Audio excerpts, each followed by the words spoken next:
ओय पब्लिक, माझं काय म्हणणं आहे, एवढ्या कष्टनी एवढ्या एका दोरीत ऋषी जगतापने सऱ्या पाडल्याय, मग गिनीज बुक ऑफ वर्ल्ड रेकॉर्डची दखल घ्यायला नको का रे? बरं चला जाऊ द्या.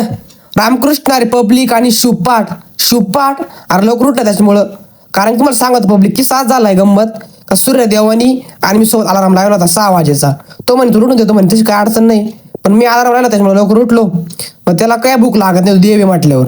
आणि मी मनुष्य म्हणे मला भूक लागत पब्लिक आणि जायचं वावरात काम करायला, त्याच्यामुळे मग नाश्ता वगैरे करून घेतला. आणि तुम्हाला सांगतो पब्लिक फक्त एकदा ना पाठी उठून पारे थंडी गाठायची मजा घ्या फक्त. अरे मला डायरेक्ट वाकडं होतं भाऊ, सोपं नसतंय शेट. पण पब्लिक विषय असा आहे, जिम्मेदारी आणि पर्याय नसला ना माझा झोप अजिबात येत नसती बरं का. कसं आहे बरं आहे गहू पब्लिक. बरं मी काय म्हणतो डायरेक्ट मुद्द्यावर या बरं का. आपला मुद्दा काय होता माहिती ना, आणि तो म्हणजे एका रेषेमध्ये सरळ रेषा पाडलं, रेषा नाही रे थांब, हा आठवलं एका रेषेमध्ये सरळ सरळ पाडल्या होत्या. याची दखल आहे ना public Guinness book of world record घ्यायला तयार होतं. पण ते काय म्हणे माहितीये का मला, भाऊ डिझेलचा खर्च तू करशील का म्हणे विमानाचा.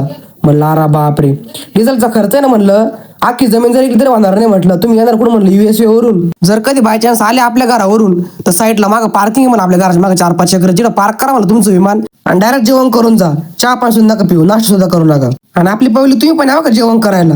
आणि बरं मी काय म्हणतो, ब्लॉग आवडला असतात लाईक करा, नसेल आवडला तर फॉलो जरूर करा. म्हणजे लाडके ऋषी जगताप आपला असे कॉमेडी ब्लॉग बघण्यासाठी. जय श्रीराम.